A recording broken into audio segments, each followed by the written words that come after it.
Hello, everybody, and welcome back to the Patriots Real Time Podcast. I'm your host, Theo Dees, and I was joined alongside Austin Ray and Sam Lowenstein. And today we are doing another crossover pod between our pod and Sam's pod.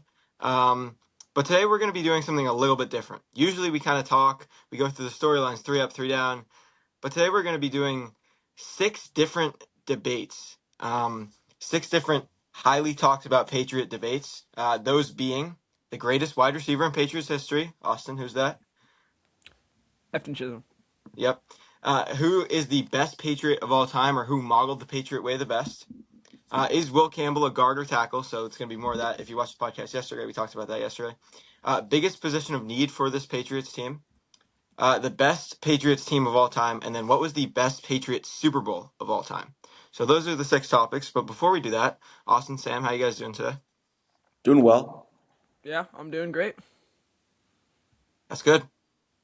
All right, we can start with the first one. The greatest wide receiver in Patriots history. Sam, I'll let you start. Oh, easily this one's Julian Edelman. And here's why. Because Julian Edelman, when you think about a Patriots wide receiver, Edelman, he perfectly encapsulates it. He's a winner, made the Edelman catch in Super Bowl 51. Edelman, he's so consistent. He exemplifies what it means to be a Patriots wide receiver. Like, name a wide receiver that's more of a Patriot than Julian Edelman. And if anybody says Randy Moss, here's the thing.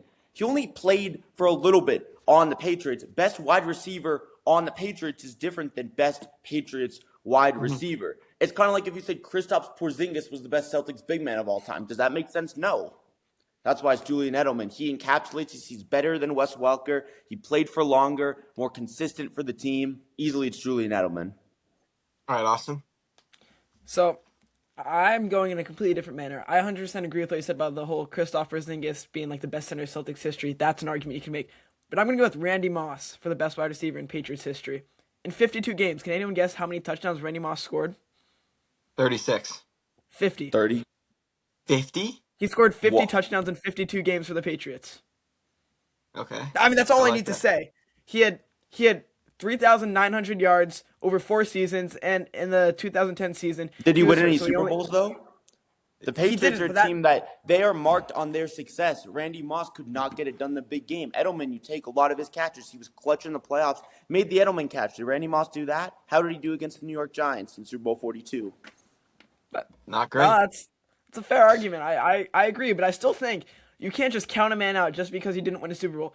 Like I said, 50 touchdowns, 52 games, almost 275 catches over 4 seasons, and he missed most of the 2010 season, so over 3 seasons really. He didn't miss it. He got traded. Yeah, that's what I mean. Yeah, like he missed with the Patriots.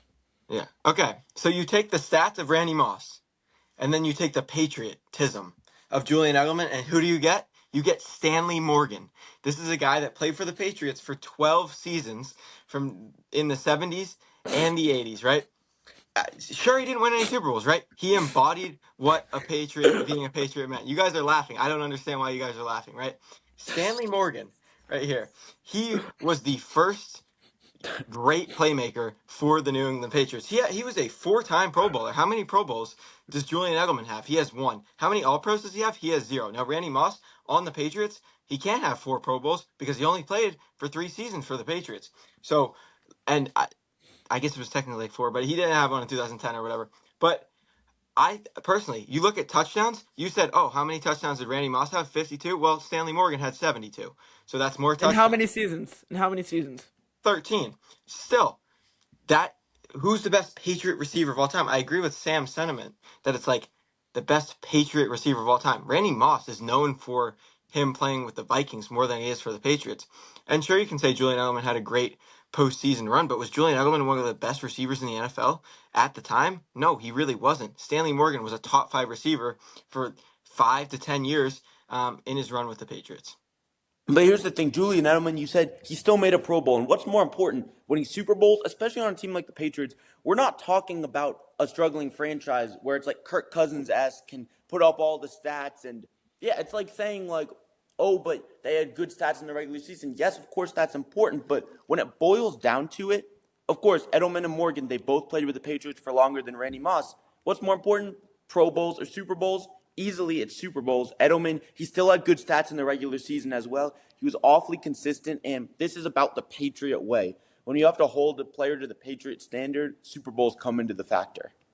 First Yeah, of but all, oh, I will not Austin. tolerate any Kirk Cousins slander. He is an amazing quarterback, Hall of Fame caliber quarterback. Second of all, Randy Moss is one of the best wide receivers to ever touch a football field. He Okay, had, that's not the argument though. But It's is he what's the the best greatest Patriots Patriots wide receiver? receiver? I think he is, given the fact that he's one of the best wide receivers of all time. Him pretty much carrying the team offensively with Tom Brady for 3 seasons. I think that Randy Moss being able to just ball out almost 4,000 yards, almost over 3 seasons, is just numbers that can't be matched. I mean, Okay, Randy Moss's best season with the Patriots was 2007. His quarterback was yeah, the MVP of the league. Okay, and Edelman, I don't know what his best statistical season was, but he had Tom Brady, the greatest quarterback of all time. Stanley Morgan was putting up numbers with Steve Grogan and Tony Eason at quarterback. I don't even know if half the people listening to this podcast probably don't even know who Tony Eason is.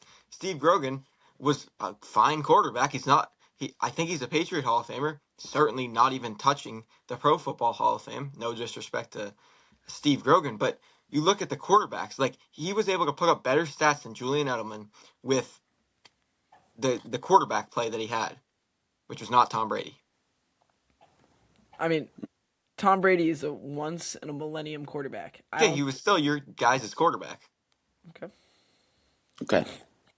But Randy Moss, again, just to say, he only played for the Patriots for a couple seasons, so best Mhm. player on the Patriots is different than best Patriots wide receiver. We're talking about greatest impact here, and that's what Edelman did. Like, the truth is, Stanley Morgan, I bet he was a very good wide receiver, but nobody, like, in all honesty, nobody is seriously going to say Stanley Morgan's the greatest wide receiver in Patriots history. You just can't say that because there's an impact that Edelman had that a guy like Stanley Morgan didn't have, and even Randy Moss didn't have. But like Stanley Morgan, like sure John Hanna was on the team when Stanley Morgan was on the team, and sure Andre Tippett was, but like Stanley Morgan was the team. Tom Brady, Rob Gronkowski were the team when Edelman was here, and even I guess Randy Moss more so was the team you could say, but Brady was still there and was the MVP of the league, Sure. and Belichick too. But here's the thing. Think about it this way. That you remember that last season when some of the other weapons went away, when Tom Brady really kind of didn't have as many guys. Hmm. Patriots didn't win the Super Bowl. It goes to show that it does matter having weapons. And Julian, Edelman was on that team though.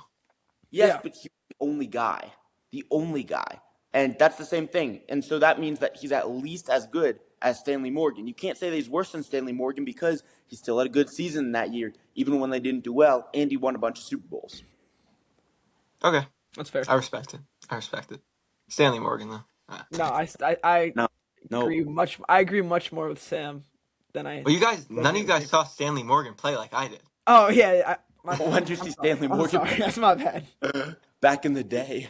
I saw him play back in the day. All right, let's move on to the next question, which is kind of similar to this one. But who was the best Patriot? Who was Mr. Patriot? Anyone Mr. can start. Patriot. All right, Mr. Patriot. You got to go Tom Brady here. Now I know you're gonna say obviously, but you have to go Tom Brady because he perfectly encapsulates. Actually, no. I'm gonna take that away. Never mind. I've had a moment to think about it. Matthew Slater. Mm, Yes. okay. Matthew Slater is Mr. Patriot, and here's why. The guy was insane at his position, made a huge impact, and he did the things that most people don't think about. He was the guy, he was the greatest gunner of all time. I can say that at the very least. He perfectly 100%. encapsulated Yes. Yeah. the Patriot way of just getting it done, doing your job. Matthew Slater, incredible. I'm not sure if he's Patriots Hall of Famer. He probably is, but at the very Well, least, he's not both. yet, but he will be. Yeah, he definitely will be. Matthew Slater perfectly encapsulates the Patriot way. Austin, what do you think? So originally, I was gonna say Tom Brady. Guy gave up his family to continue playing football. But He based did. off recent events, I can no Not for longer the say Patriots, Tom Brady. though. I can no longer say Tom Brady. I don't have a dog in the fight, so Yeah. can't really say. Then I was thinking Matthew Slater. Then I thought James Devlin. I was everywhere. I was just thinking about the gritty guys that can get their work. So I have multiple answers. I was gonna say Matthew Slater, but I'm gonna leave that for Sam. So I was thinking James White. James White. Okay. Just a dog. I think James White was a guy, sort of like Matthew Slater. Like he had a more respected position than Matthew Slater. Matthew Slater, gunner. James White, a running back. I just think that James White, did his job. He scored some insanely clutch touchdowns. I think that he's just a guy that you called upon, and he just did what he had to do. Did some of it pretty, some of it dirty. He just got it done. Yeah, I like both those answers actually. I wasn't even thinking of either of those guys when I thought of this. The first like three or four guys that came to my mind were Teddy Bruschi, Julian Edelman, and I guess like Slater too. But I'm not going with any of those guys. I'm going with Troy Brown. Troy Brown is the Patriot. Talk about a guy that played offense. He played defense in 2004, and he was the best punt returner in Patriots history. Like you could sit here and say, "Oh, this guy didn't really produce at wide receiver," but he actually did. He had 1,000 yards in 2001. He, I mean, he was here before Robert Kraft was here, and he retired in 2008. Like this guy was here for longer than James White. He was here for longer than I think he was here for longer than Matthew Slater. I think that math, 93 to '08 versus what was Slater, '09 to 23? Yeah. Wasn't it 24? Wasn't Slater 24? No, Slater was a coach here last year. That was See, Slater was a coach as well. yeah. Yeah, so was Troy Brown. Troy Brown was a coach here longer. But Troy Brown, talk about a guy. The eighth round of the NFL draft does not exist anymore. Troy Brown was an eighth round draft pick in 1993. He was here for Parcells. He was here for Pete Carroll. He was here for Bill Belichick. He kind of brought the 96. He was one of those guys that was here in 96 on that Super Bowl team and then 2001 on that Super Bowl team. And he was just such a good leader. And he was similar to James White, where he wasn't like the guy that was going to make a locker room speech, but he led by example. I don't know. I think he's got to be the Patriot. And so the thing about Troy Brown is he seems like a good Patriot, but that doesn't mean he's the Patriot. Matthew Slater perfectly represents what it means to be the Patriot. You said he got 1,000 yards in a season. A lot of guys have gotten 1,000 yards in a season. Yes, he was a player that played for the Patriots for a long time, but that doesn't mean he's Mr. Patriot. It's like if Stephon Diggs plays for the Patriots for 10 years. Not saying he's going to, and you could say, oh, he got an 1,000-yard season. Or you can say Stephon Diggs is? No. Well, That's did the thing. Stephon Diggs have 3 interceptions in 2004 on the defensive side of the ball? Okay, that's a But realistically, I would say Stephon Diggs is a good example of a Patriot. I mean, he doesn't really do the Patriot way. realistically. Yeah, I mean, Troy Brown never got into any off the field stuff. Not saying that James White or Matthew Slater. Matthew Slater is a perfect stand-up guy. Yeah, so is Troy Brown. So sweet feet. Yeah, he is. I mean, The thing about James White, though, yes, he's a good player, but he didn't have as much of a unique impact as Slater. There's a lot of receiving backs out there. And yes, James White, he's a very good Patriot. He's one of the Patriots, but that doesn't mean he's the Patriot. If you think about perfect, just representing the Patriot way, Matthew Slater's such a unique player, and he excelled at his position so well. Whereas James White, there's a lot of guys that did what he did better. Of course, James White, he's a very good player. He was clutch for the Patriots, but he's not good enough to say that is Mr. Patriot in the Patriots' long history. hold on, but my question to both you guys, James White, does James White's role exist without Kevin Falk, without who was it, Lawrence Maroney, without Danny Woodhead, those third down running backs? I'm forgetting someone.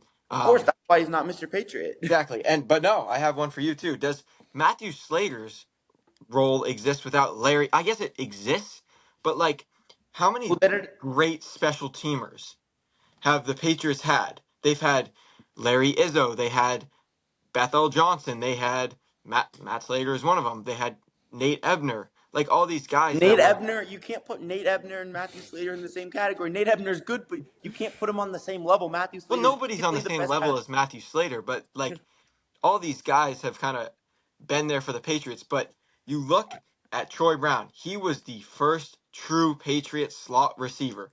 Who came after him? Welker, Edelman, Amendola. All these guys came after Troy Brown. He revolutionized the slot receiver. Here's the thing, though.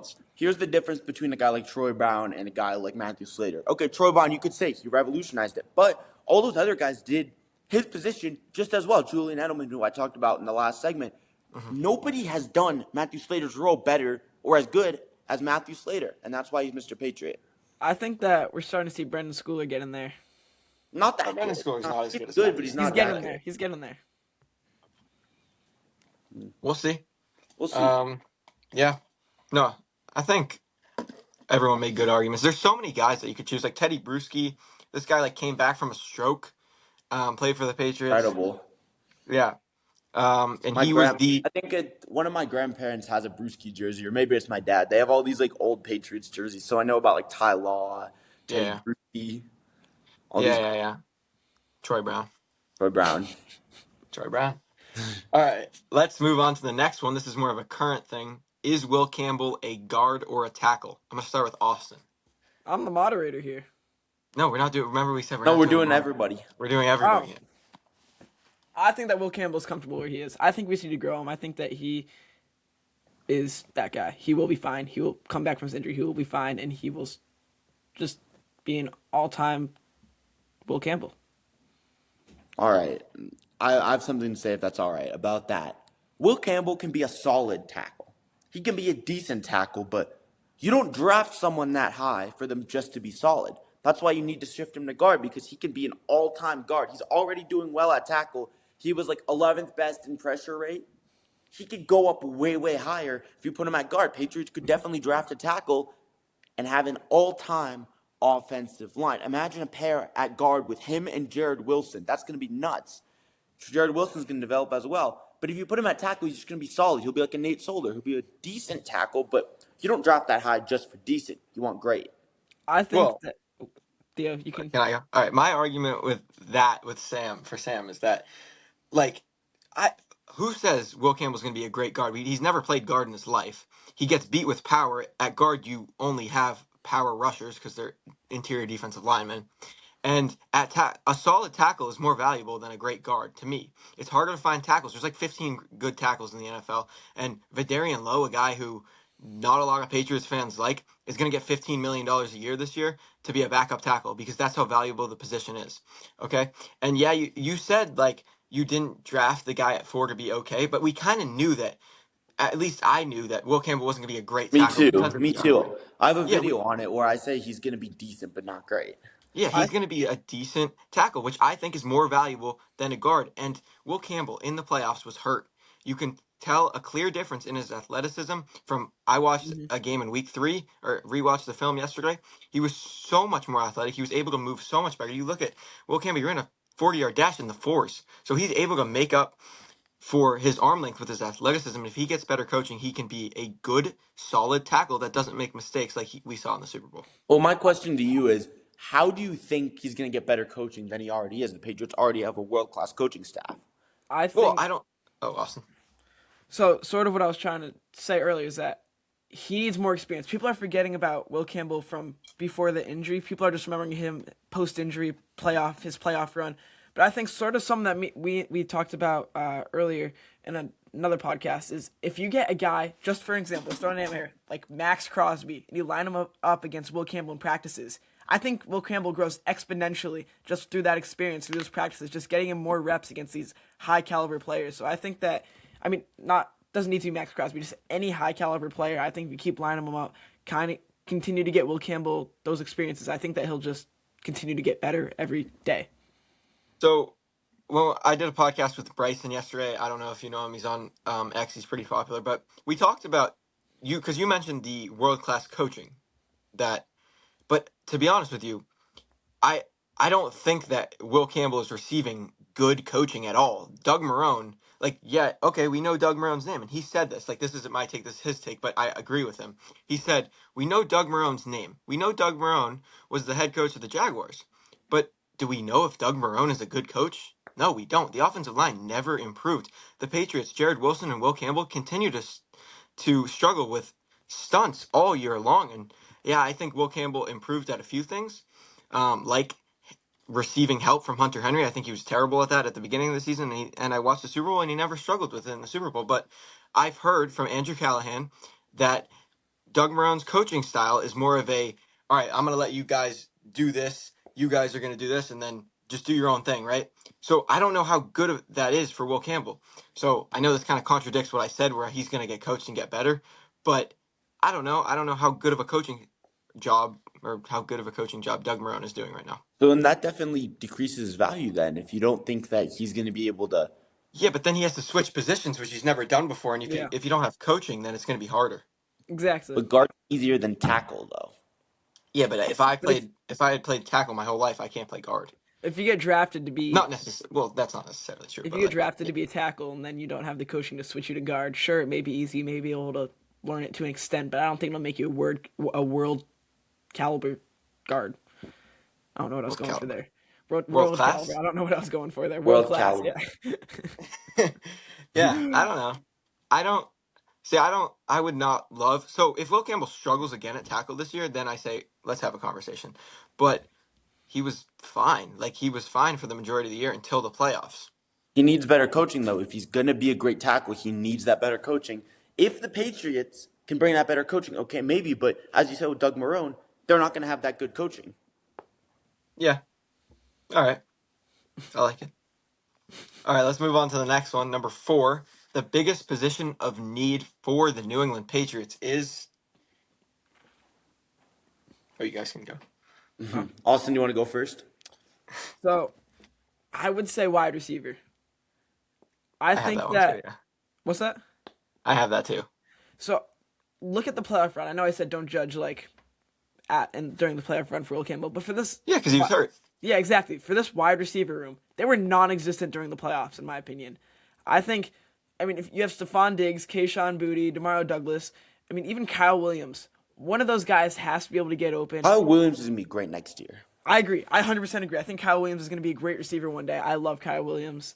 But I think you need to grow more than just hoping that Kyle Williams becomes a stud. I think that you need to get an experienced guy that you sort of like Stephon Diggs, a guy that you know who can perform.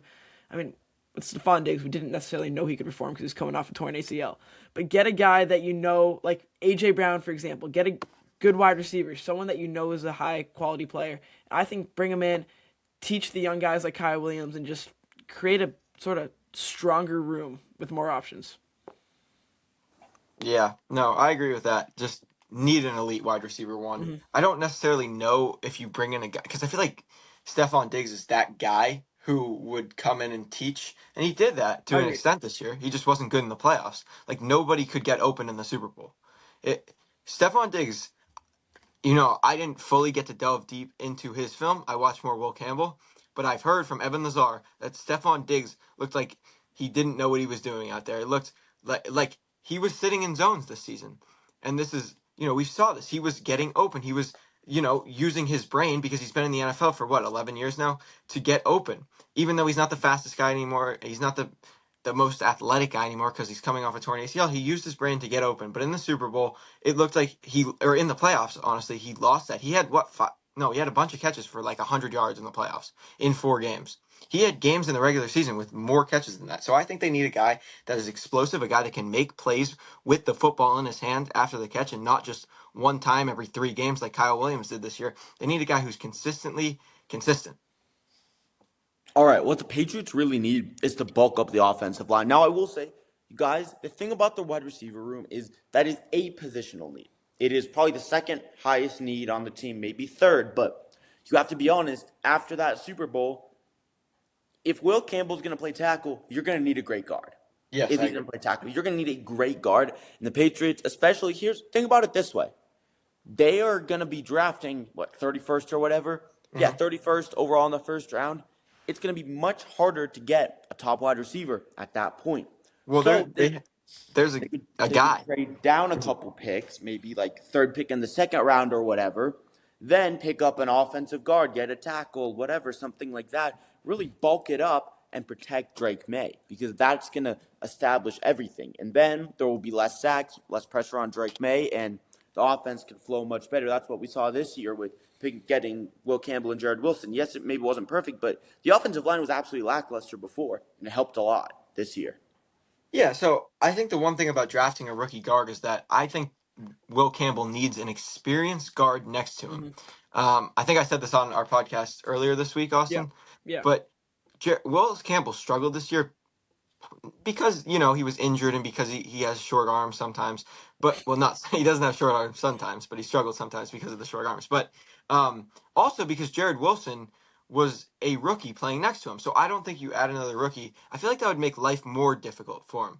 I think you need to add a free agent guy that is established. There's the Bills left guard is out there. And also, what if that left guard stinks? Like, what if he's worse than Jared Wilson? So I don't know about drafting one. As for the wide receiver, KC Concepcion, Texas A&M, he is a guy that can get open quick. He's elusive. He's 5'11", so he's kind of like a Pop Douglas, but he's more elusive. He has better hands, and he's a lot better than Pop Douglas. But he's shifty like Pop Douglas, and I really like KC Concepcion at the bottom of the first round. Now, I don't love the idea of spending a first-round pick on a wide receiver. Well, I that's would say exactly why they're not the most important thing. If you don't love that the Patriots are going to pick up a wide receiver in the first round, then by definition, that's not the most important position. yeah, I mean, I guess so, but just like I don't know, drafting receivers because that kind of takes, like we saw with JSN, and we see it with Puka Nakua. Like these guys were good their first year, but it took them until year 3 to take that next step. And yeah, Kyle Justin Williams. Jefferson is like a Kyle Williams, exactly, but that hasn't happened yet, but that's gonna happen. But you look at Justin Jefferson, he's kind of an anomaly. Is that how the word goes? Anomaly. Yeah. um, with how he had a great first year, but he continued to get better until he got 9 throwing him the ball. And then Jamar Chase was good his rookie year, but like, what was it, year 3 last year? And he was phenomenal last year. So it takes a little bit of time to develop rookie receivers. If you add like an A.J. Browner, I don't think Justin Jefferson is available, but if you add him, that really improves the team So significantly. So then what you're basically saying is that the Patriots should get a free agent rather than draft Well, draft. just because I said I didn't love the idea of drafting a receiver doesn't mean that I don't think that they could or should draft a receiver. I just think that this edge rushing class is so good that you can't miss out on one of these guys. But if KC Concepcion is on the board, the Patriots take him, I'd be very happy. But so what's his? Do you have any idea what his mock draft is? What his mock draft point is? Is he really Yeah, going it's to be? around 31. It might be a little higher than that, like earlier than that. If it's a little earlier, then the Patriots won't be able to get him. That's the Well, thing. he could fall. Also. Of course, but the I'm Patriots looking. don't have. Here's the thing about it: is like biggest position in need. You can't say wide receiver right now because if the Patriots fall into that trap, they're gonna end up. They could end up making a mistake. Patriots don't have a great history drafting wide receivers in the first round or even second. For counting Tyquan Thornton, even though he was decent on the But Chiefs, not I this. don't trust it. Mike Vrabel has drafted Kyle Williams, and he's all right. That's the only receiver that we've seen him draft. What Yeah, you draft? could say What Robert Kraft round? hasn't had a good. I'm gonna check that. What? I'm gonna check what round Kyle Williams was in. He was the 69th pick in the 3rd round. See, he was a third round pick. He wasn't a first round. Yeah, I know, but I I think guess. But that's the only receiver the Patriots have drafted while Mike Vrabel has been here, so Yeah. that's all you can judge. I don't think we can count Bill Belichick and his GM as his own GM saga as drafting wide receivers. That just barely wasn't. That was like barely even drafting. Yeah, exactly. That was like All right. here's a guy we're gonna find a guy in Division 2 or Division 3. He's like 5'1", 130 pounds. He's a quarterback. We'll turn him to a. He has a lot of grit. Oh my goodness. Right now I'm on NFL Draft Buzz, and guess who KC Concepcion's player comp is? Who? Kayshawn Booty. 92% player comp. I think he's better than Booty. I think he is better than Booty. Yeah. Okay, this is not part of this, but I could see a world. Let's say because I think the Patriots are definitely going to bring someone in at receiver. Booty's a number Right. 2 receiver. They need a 1, I think. Yeah. But if Diggs goes as a cap casualty or whatever happens, they need to bring in a receiver. Let's say Diggs doesn't go, and you have to get rid of a receiver. It's going to be either Douglas or Booty. Which one of those guys goes, in your opinion? Pop. Again, we've all. Have you guys met Douglas? Yes. Yeah. We've all met Douglas. I love Well, him. he didn't meet him, I don't think. You I didn't meet haven't him, met right, him. Austin? I haven't met him. I met him. Douglas is a great guy, but the truth is, out of the two, he's slightly worse. Like it's I agree. unfortunate. Again, Pop Douglas is amazing, great person, but you have to keep Booty. And interesting thing, looking at his stats from the last 2 years, his stats actually were pretty good last year as well as this year. Yeah, he If you was. pull up Kayshawn Booty's stats, that is one thing that's really interesting. It almost felt like he had a lot of development, but this year, 551 yards. Year before that, 589 yards. Now he did develop though. Six Yeah, because touchdowns. he had a ton of drops in 2024. Yeah, that was bad. I think that Kayshawn Booty is also just more versatile. He can do more. I think Pop Douglas is more of a either deep ball. What was that? See, West Coast and deep I ball. personally, so I actually disagree. I'm a huge Kayshawn Booty fan. I've met Kayshawn Booty and Pop Douglas, and both great guys, but it doesn't really play a role into this. But I will say though that Kayshawn Booty, he is kind of a one-trick pony, and that's the deep ball. And yeah, he can run comebacks, but like, what else is Kayshawn Booty doing? I think but the other reason why I would rather have Pop Douglas is because Pop Douglas, there's nobody that runs like Pop Douglas or cuts like Pop Douglas in the NFL. And yeah, he's 5'8", and yeah, Drake May has great connection with Kayshawn Booty. But what if you bring in an Alec Pierce? Now is Kayshawn Booty going to even get a snap? I mean, I guess I don't know. theoretically, to play devil's advocate, even a Kyle Williams deep ball threat. Yeah. Kyle Williams is deep ball threat. Well, you're not going to throw away. You're not going to. I almost said throw away. You're not going to cut Kyle Williams. Yeah, you're not going to Exactly. do that. That's what I mean. Like, Yeah, as I can see Devin- Afton Chisholm getting cut, unfortunately, but I'm a bigger Afton Chisholm fan than you. But I know. Yeah. Yeah. Calm down. all right, let's move on to the fifth one, second to last. What is the best Patriots team of all time? Best Patriots team of all time. I got to go 2016. 2016 exemplifies what the Patriot way is. Again, I know I've said this a lot, but an important factor in here is just what it means to be a Patriots team. This team, number one defense in the league. They beat the number one offense in the Falcons in the Super Bowl. And I think in an important part as well, it showed the resilience of the Patriots. Tom Brady, he can come through the deflate gate at the beginning. Had Jacoby Brissett play injured, Garoppolo, but at the end of the day, the team really caught its stride as the season went on, went 14-2, which is incredible, 3-1 with Brady out. You just really have to give it to them. This team was resilient. They really cruised their way through the playoffs with the exception of Super Bowl 51. Best defense in the league. Defense wins championships. Throughout the whole Belichick era, that's exactly what they did. But the difference between this team and a lot of other teams, they had a better offense than a lot of those other teams. No, I like that. Actually. That's a good argument. I'm going to go with the 2014 Patriots.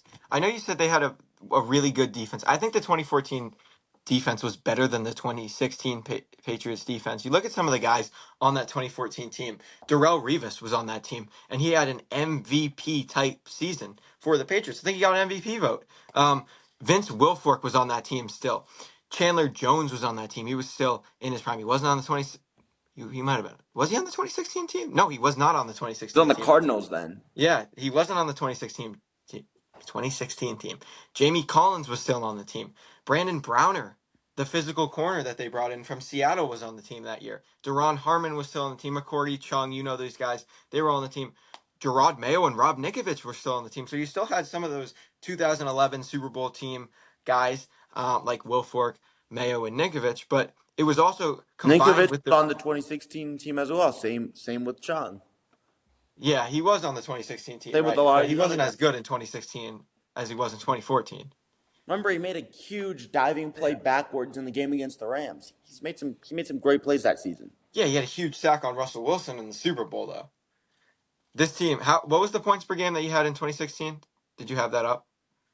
Aloud for the defense, because you said they were the number one defense. I'm not exactly sure, but I know they were the number one defense. The 2014 team allowed 14.9 points per game. The offense was unstoppable for this 2014 team as well. 29.3 points per game during the regular season. But here's the They went thing: up. that if you're gonna take the two Super Bowls compared, one is a resilient comeback by Tom Brady. The other is literally just pure luck that Pete Carroll threw the ball. Like literally, Yeah, I disagree. snap Well, all hold on. Save this argument for the next debate. Save the argument for the next debate. But here's why I think that the 2014 team was better. They were able to win on offense in so many different ways. You look at the Ravens game. Do you remember that Ravens game, 35-31 Patriots win? Unbelievable back and forth game. They came back from 14 twice to double pass. They ran the ball 7 times in that game for 12 yards. 7 times for 12 yards. The next week, they ran the ball 40 times for 100, and I think it was like 65 yards, whatever, something like that. 164 yards. So this is not like a 2 regular season random games. These are the AFC Divisional and the AFC Championship game. They switched up their entire, identity in back-to-back weeks, and were able to win. And I don't know. I don't think that the 2016 team does that and wins the Super Bowl. And also, they went up against the Legion of Boom, one of the best defenses of all time, scored 28 points on them. Austin, They what do you also, think? Patriots in 2016 shut down Matt Ryan. They didn't really shut him down. He scored 30. He scored 28 points on him. No, they scored 28 points on him. But But 21 because he had pick 6. But when push came to shove, the Patriots stepped up. Yeah, I think that was more of a Kyle Shanahan thing. But Austin, what do you think about this?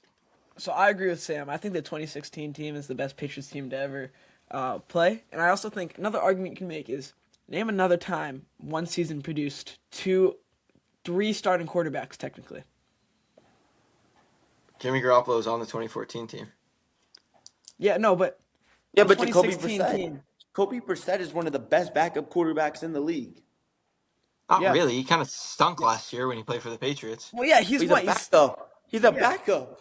And now he's He's one of the how, best how, backups in the league. how old's He Jacoby is. Brissett now?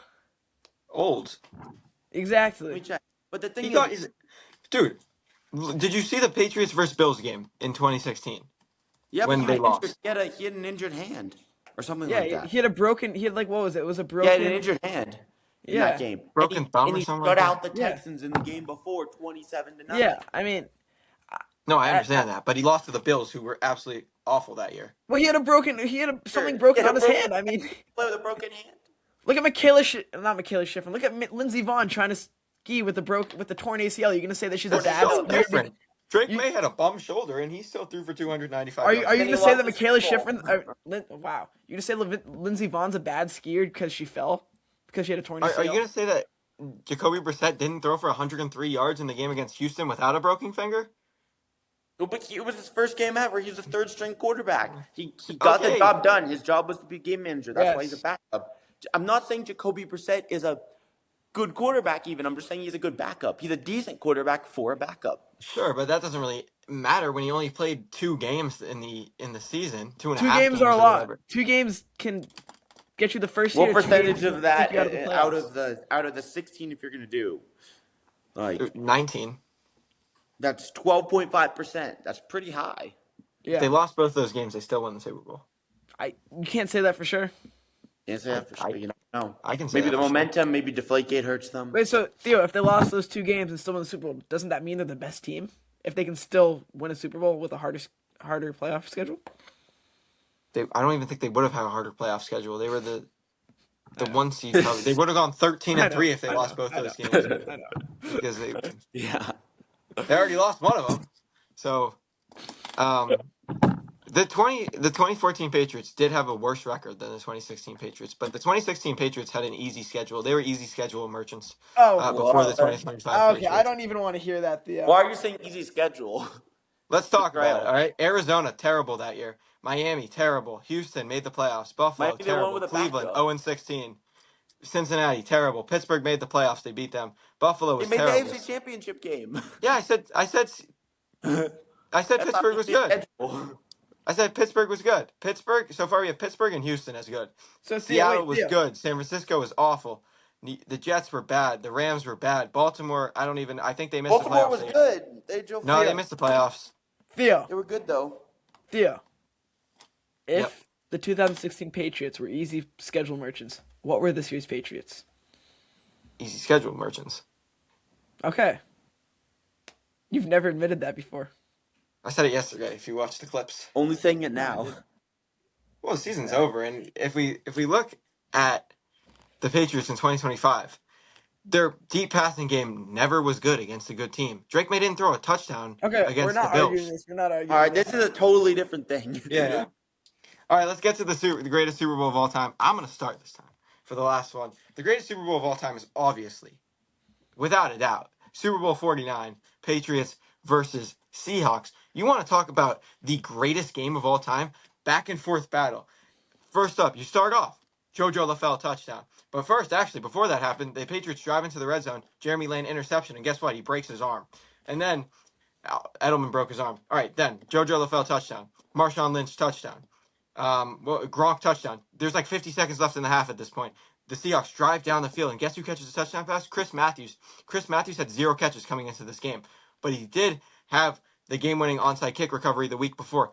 He was a legend going into the game, and he continued his what do you call it? Like his legacy. 3 weeks with 4 catches for 104 yards. I think it was something like that. And then come out of the half, field goal for Stephen Hauschka. Then Brady throws a pick, his second pick of the game. Then after that, Seattle scores again.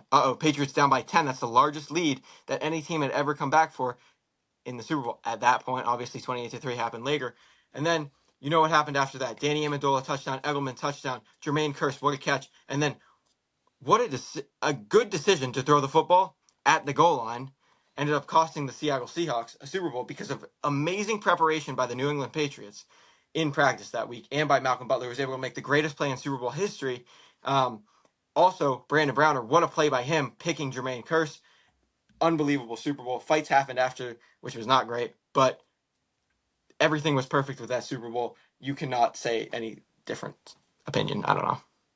All right, I'm gonna go with a little bit something different. I'm not gonna say Super Bowl 51. Super Bowl 51 was a great Super Bowl. It was better than Super Bowl 49. But you know what I'm gonna say?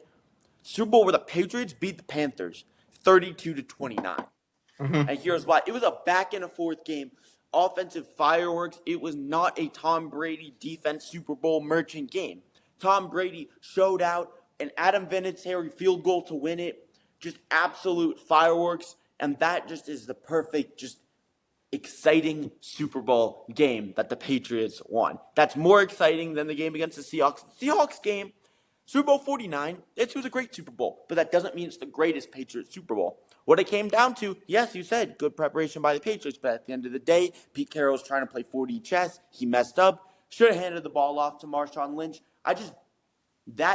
A bad call by a coach should not determine what's the greatest Super Bowl of all time. That's why I'm not saying it's Super Bowl 59, because Kyle Shanahan messing up. Yes, that was a great Super Bowl, but that's why it's not the greatest, because Kyle Shanahan messed up horribly in the second half. Terrible clock management. That's not deserving either. Yeah, okay. Wait, you said something earlier that I forgot. Oh, wait, no. Austin, go. I'll try to think of what you said. So It's bad radio by me. I think that the best Super Bowl of all time, not just Patriots history, was 2016 Patriots Falcons. Do you have any argument for that, or? You're gonna say Kyle Shanahan's bad clock management. I had to let that simmer for a second, So I think that this game showed aspects of everything. Showed a defensive masterclass in the second half. Showed the offense. Showed the entirety of the second half was just a Patriots masterclass.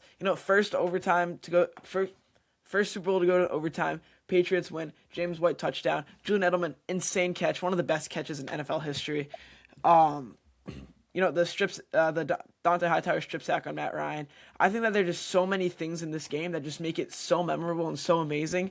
Yes, in the against the Seahawks, Malcolm Butler interception. There may be 2 plays that normal people, not including you, Theo, remember from that game.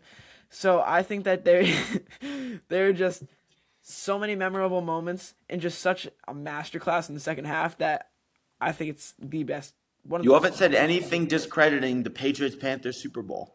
That was a great Super Bowl. Wait. Can you say something about what you said about the Malcolm Butler interception again? I'm trying to think. I had a great point to debate with you, and I completely forgot what you said. I just said that it happened. It just happened. No, you said something. No, not you. Sam said something. Oh, that I had? The Malcolm Malcolm Butler Butler interception, it was true that the Patriots had great preparation, but one play shouldn't determine what's the greatest Super Bowl of all time. I agree. Now, I know it was a great Super Bowl, but it shouldn't determine what's the greatest Super Bowl of all time. The Patriots-Panthers was back and forth. A bad play call by Pete Carroll shouldn't determine what's the greatest Super Bowl. Would we be saying that was the greatest Super Bowl ever if Marshawn Lynch runs that in for a touchdown? Oh, no. I remember. No, we wouldn't. So that's why it's not. Yeah, okay. Hold on. You're a little bit behind. It looks like you're still talking. I don't know, but you're not. I don't hear anything. Oh, yeah, okay. the Wi-Fi's not the best here. Yeah. Anyways, no. So here's my question: what down did the Malcolm Butler interception happen on, from your memory? Was it second down? It was second Third? down. What was the Second down. first down play call? Marshawn Lynch got stuffed, but you hand it off to Marshawn Lynch again. That's what the Seahawks should have done. It's kind of like if you have I don't know, Ramondre or LeGarrette Blount, if they get stuffed once, does it make sense not to hand it off to them again? Are you saying that Pete Carroll made a good decision passing it? Now I know the Patriots had great, but that has nothing to do though with what's the greatest Super Bowl. This is not even the same conversation. The Malcolm Butler interception, the play that the Seahawks had run that play like 4 or 5 times that year, all for touchdowns. Malcolm Butler could not stop the play in practice. There's a documentary about this, about the season, but it shows this. So this was a great play designed by Pete Carroll, and it was a great play call by Pete Carroll because in theory it should have worked. If Brandon Browner just didn't pick or didn't stop Jermaine Kearse from picking Malcolm Butler, then the play works perfectly. You also have to remember that leading up to that play, we had the greatest catch in one of the greatest catches. Okay, I know the Edelman Kearse. catch was probably better. Kearse. Yeah, Jermaine Kearse, what a catch that he had. Also, the back and forth nature. Yes, the Panthers Super Bowl was great, okay? But the high-powered offense of the Seahawks, the greatest defense There was of all more time. offense in the Panthers game. No, but I'm just saying, it was Jake Delhomme. Like, who gets excited? Tom Brady, Super Bowl champion versus Jake Delhomme.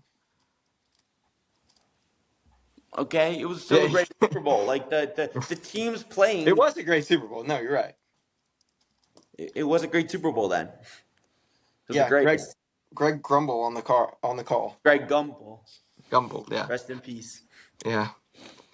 Austin, what you have anything to say about 2016? I mean, I don't think that this game needs no introduction. Kyle Shanahan disaster class. It was just a disaster class, and it was basically just 2 blowouts, one in the first half, one in the second half, if you really boil it down. Yes, it was a great Super Bowl, but are you really saying that 2 blowouts are the greatest Super Bowl of all time? It's just like, really? That game was boring until like 3 minutes and whatever seconds left in the third quarter. More than half a game, that's boring football. Name one other Super Bowl that has a score on a flag in an entire region. What? I would put a flag 28-24. I'm sure you would, but Theo, you're not a regular. People are gonna put flags. You're not a regular person, Theo. Every time someone says 28-24, I think of the Super Bowl. Every time someone says 34-28, I don't think of that Super Bowl. I just think, all right, it's $34.28. But if someone's like $28.24, I'm like, yeah, Malcolm Butler interception, Julian Edelman touchdown on a whip route. But again, as Austin said, that's not a typical response to everything. Well, I mean, come on, like, yeah, I don't know. I didn't watch the Panthers Super Bowl. You didn't watch the Panthers Super Bowl. You could make an argument for the Patriots versus Rams first Super Bowl that they had. What a game that was. 20-17. It was like that Super Bowl, but better. Sure, but like also it was like the high. Sure, still, see, it was the greatest show on turf for the Rams. But the thing is, it's not what was the best teams that played in the Super Bowl. I guess, yeah. The best Super Bowl. It was the best Super Bowl. There's a lot of games that had better teams. You could say that if you're gonna say what's the best matchup in the Super Bowl ever, you could say Tom Brady versus Patrick Mahomes in the Super Bowl, Buccaneers Chiefs 31-9. Nobody's saying that's the best Super Bowl. Yeah, for sure. Also, do you take into account the announcing and the lighting in the field and everything like that? Because if that's taken into account, Super Bowl 49 runs away with it. But that's not the. Theo. But again, like not a regular person does not care that much about that. What about the uniforms? About it. I pay attention to the announcing, but not everyone's paying attention to the announcing. All right, wait. Let's debate one more thing. What's the greatest announcing job in a Patriots Super Bowl win? If you had to say, top of the dome. Ooh, that's a good one. All right, I'm gonna give in. It's close, I think, for me. I gotta say, I think I'm gonna give a really hot take. You guys are not gonna agree with it. I'm gonna give a really, really hot take. Super Bowl 53, Jim Nantz against the Rams. Okay. Well, I think he did a great job down the line. That Gronkowski call was amazing. Jim Nantz, again, like when he's at his best, he's perfect. I think, like he's absolutely perfect, and in this game, he really just encapsulated the emotion. Again, unrelated, but the AFC Championship game, that call when the Patriots went to the Super Bowl was absolutely golden. That game, that Gronkowski catch in the Super Bowl was amazing. Just the missed field goal, the emotion, everything going on. And now again, there were others that are good, but that is the greatest because it had the most emotion, the most just like excitement, and he really elevated the moment. He elevated a Super Bowl that was 13-3. That is the mark of a great announcing job. If you can make a 13-3 game feel exciting, that's perfect. I have to go with Al Michaels, and you're gonna say you just pick the Super Bowl every time. Super Bowl 49. Super Bowl 49, Al Michaels and Chris Collinsworth. The way that Al Michaels opened that game with the descriptatory, I said that word right. I'm not gonna say it again. Language that he used, and he described the atmosphere, and he described what Bill Belichick was wearing. It was the best announcing job. Plus, Chris Collinsworth is the best color commentator of all time. And maybe you could argue John Madden, but he didn't. He's famous The for best saying call. What? the best color More commentator than of all John time. Madden. It could have been John Madden. More than John Madden, really? Again, that discredits the whole.